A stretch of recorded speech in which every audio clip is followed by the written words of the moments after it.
Buddhaya, Namo Dhammaya, Namo Sanghaya.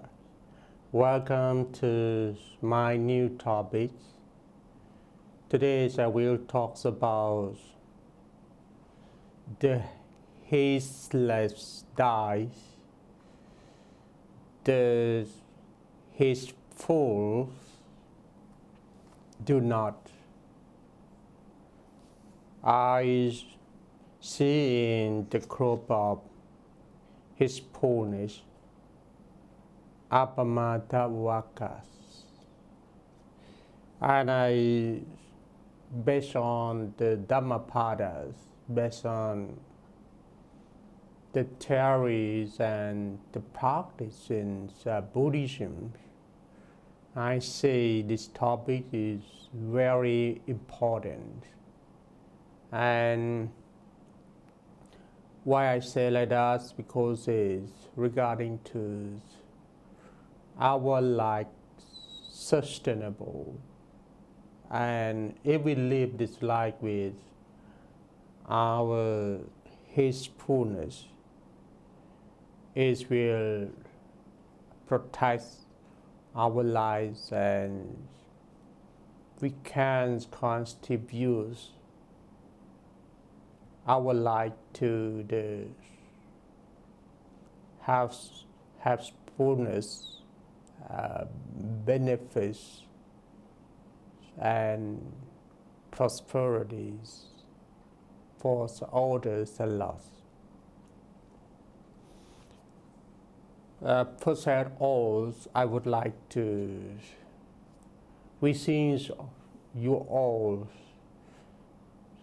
throughout America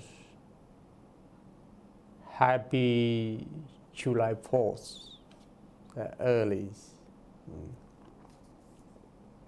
Now come to understand in deep in a word heedfulness. Heedfulness is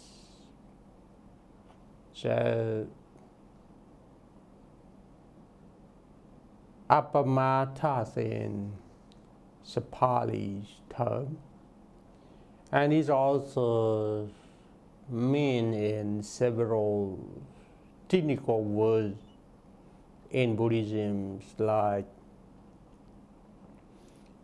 awareness, mindfulness, and alert, and also make wise on our life too. And in Buddhism, mindfulness is the foundations of awareness of wisdom, of knowing everything in deep truthfully. And the benefits of practice of mindfulness or heedfulness is to cultivate our peace of mind and living this life have feelings in our own communities. And however, to cultivate heedfulness, it doesn't mean that we can release all kinds of hatred from other people, according to Samyutta Nikaya. The Buddha said that. Now, So we can take an example that to be mindful is to survive our life. If you use this light without mindfulness, without awareness, is considered you are already died. Based on the term of the Dharma, or based on the concept of the Buddha teachings. And now come to consider three more words in the Dhammapadas in the Appamata Vaka. The Buddha said, Appamato amatang patang, pamato machuno patang, appamatana miyanti, ye pamata yatha mata. It means His fullness is the path to the deathless. Heedlessness is the path to death. The heedful do not die. The heedless are like the dead.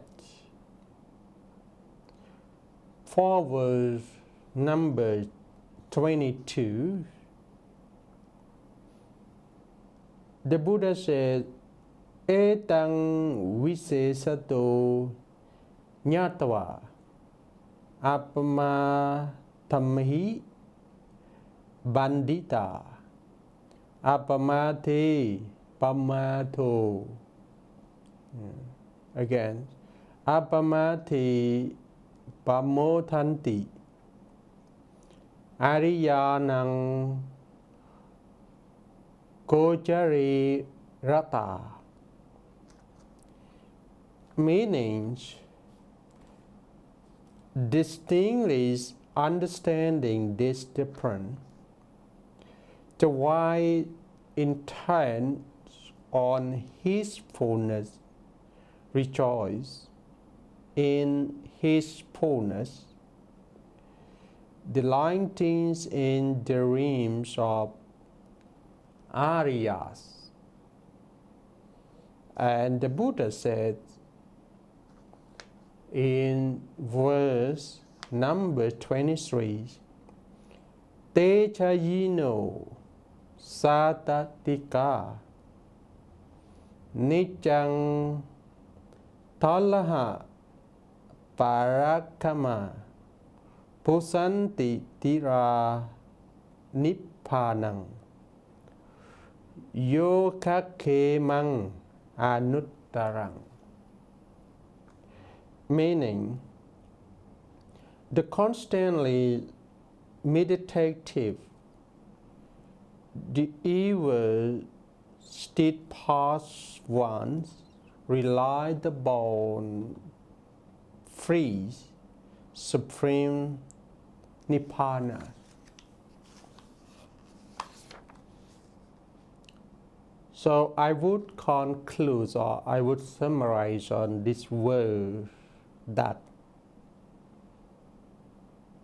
and also fit to our main topic: the heedless die, the heedful do not. In Vietnamese, we can translate that Một Chết Một Còn. Yeah, it's simply. So the word death To die is mean death. A word death here is mean that to die from the concept of the Dharma or the concepts of the Buddha teaching. It means that we are completely lost our chance to practice morality, concentrations, and wisdom to release ourselves from all kinds of suffering. We live this life unawareness. Yeah. We live this life unconsciousness. So the Buddha claimed that if one use this life similar to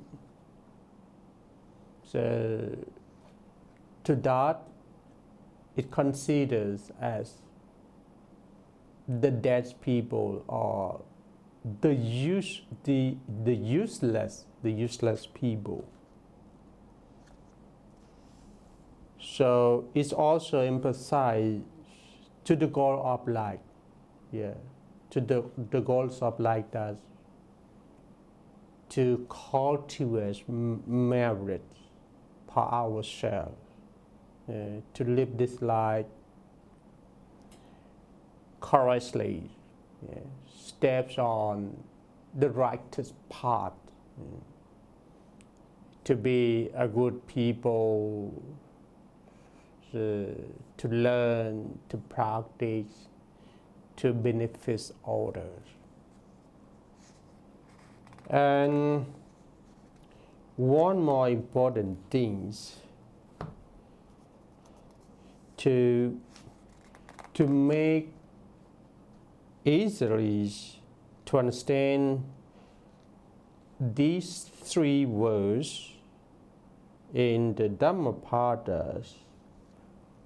That's number 21, 22, and 23. We can enjoy stories of Makantiyas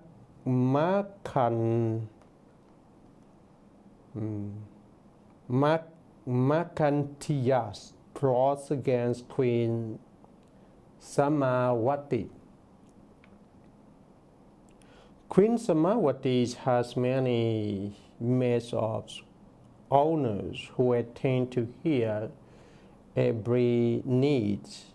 Among them was a maid called Kuchutaras, whose duties was to buy flowers for Samavatis from the florist Somana every day. One day, Kuchutaras has the opportunity to listen to the sermon deliveries by the Buddhas at homes of Somanas. Because of her spiritual attainments in her previous life, the words of the enlightened one have her to attain Sotapatis. On returning to the palace, she repeated the sermon to Samavati and her older maids, and they also realized the Dharma. From that day, Kuchutaras did not have to do any major work, but was looked upon as mothers and teachers to Samavatis. Being an extremely intelligent person, she listened to the discourse of the Buddhas and repeat them to Samavatis and her maids. So, grace was her Buddhas and repeat them to Samavati. So great was her intellect that in the course of time, Gochuttaras even mastered the Dharma. Samavatis and hermits liked to seize and pay homage to the Buddhas, but were afraid that the king may disapprove. So they would look at the Buddhas by peeping through opening the palace walls. They paid respect to the Buddhas in these manners every time he passed the palace on his way to the home of all the devotees. At that time, the kings had another consort by the names of Markantiya. She was the daughter of a Brahmin. The Brahmin one decided that the Buddha was the only person who was worthy enough to marry his very beautiful daughter. So he offered to give his daughters in marriage to the Buddhas.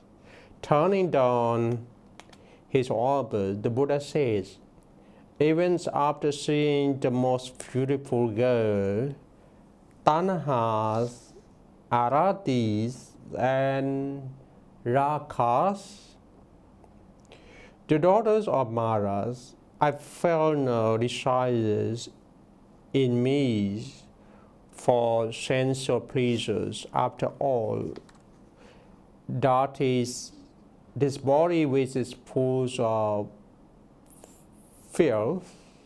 The Buddha knew from the beginning that the Brahmins and his wife had reached the stage of mental purifications where they could attain anakami that every day. Hence, his reply to the Brahmins in the above manners.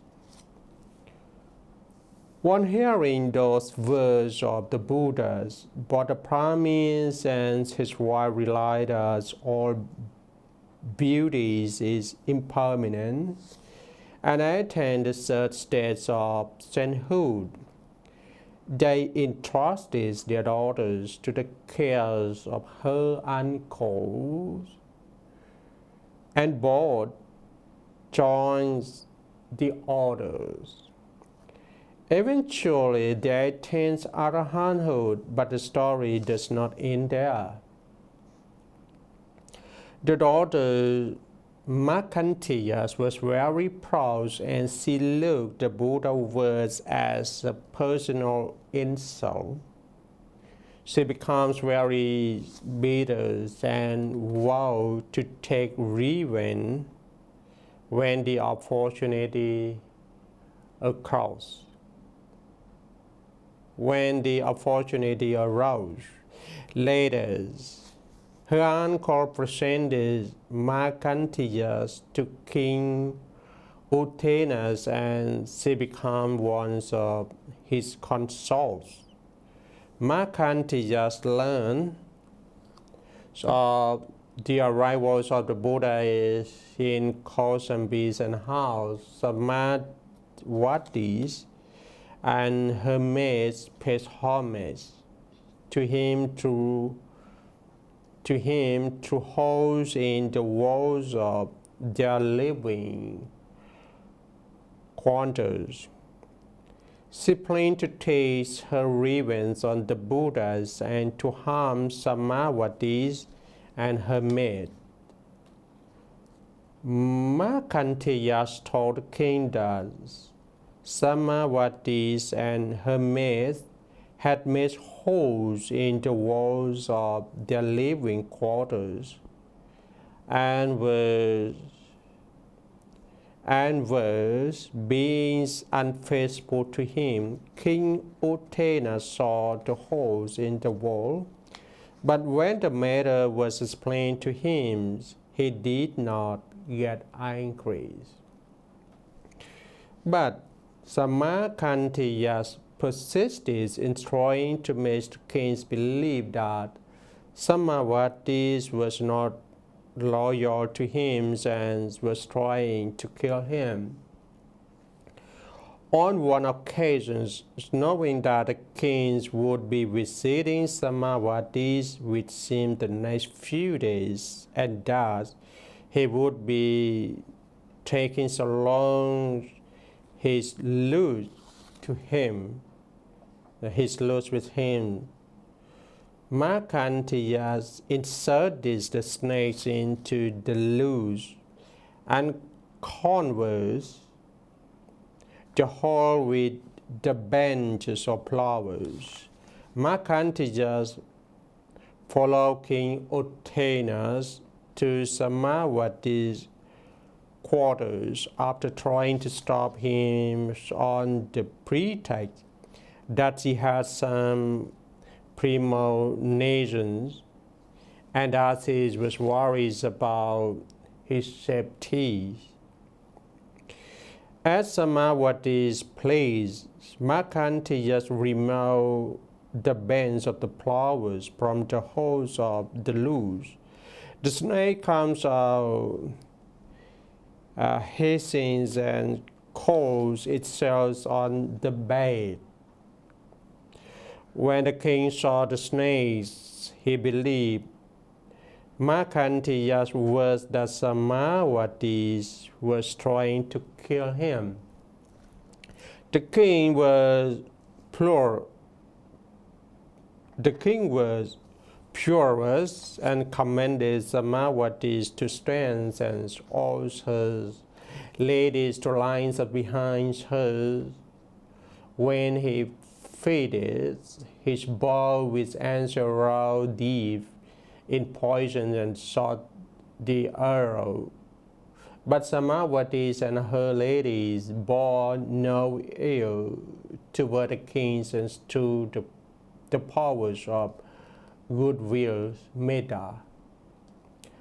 The arrow did not his miracles.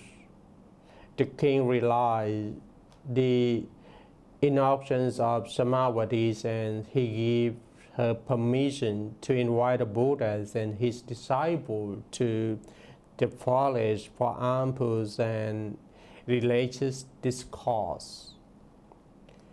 Markantiya realizes that none of her plots and materialize made a final infallible plan.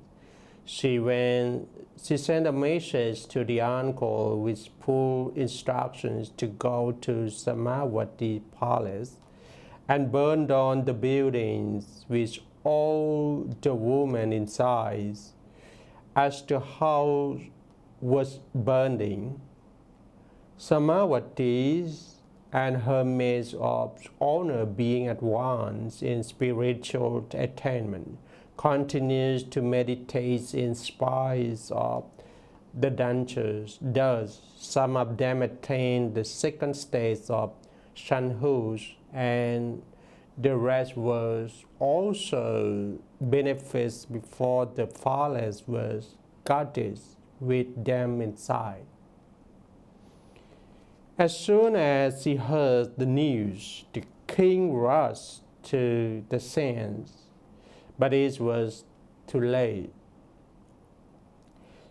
He suspected that it was done at the instigations of Markantiya, but he did not show that he was suspicious. Instead, he said, while Samavati was alive, I had been fearful and alert, thinking I may be harmed by her. Only now is my mind at peace. Who could have done this? It must only have been done by someone who loved me very dearly. Hearing this, the foolish Markandeya boldly admitted that it was she who had instructed her uncle to do this terrible deed. Thereupon the king pretended to be very pleased with relative.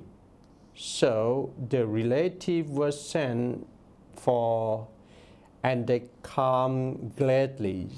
On arrival at the palace, all of them, including Markandeya, worshipped and put to death in the palace courtyard. Thus the evil Markandeya were punished for blotting the death of the holy queen and her attendant. When the Buddha was told about these two incidents, he said that those who are mindful do not die, but those who are negligent are as dead even while dying. Okay, once again, the real meanings of this topic is on this paragraph. Who are mindful are not die, but those who are negligent are as dead even while living. So this is why I say that it's very important for our living time. Finally, as all you know, on the July 4th, I would like to wish all of you be mindfulness and awareness, especially on your driving cars. While you are driving car, please drive with your mindfulness and be aware that safety is first. And after that, I wish all of you be happy and enjoy your time with your families, your community, your friends, your nation, and throughout the world. And one more important thing, when you come back, please be satisfied with your own life and mowing your life forward with the complete benefits for yourself and others. And if you would like to learn more about the teachings of the Buddha, it means that you are learns about the goodness of the universal. Please start to learn about how to cultivate the Heedfulness for yourself, because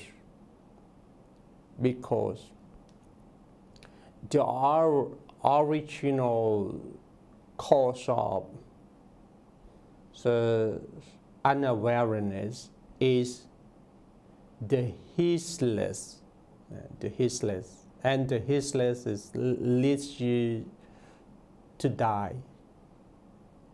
And in contrast, when you live this life fully with awareness, it means that you are cultivating the heedfulness for your life. And the heedfulness leads life to be not dying. Okay, so no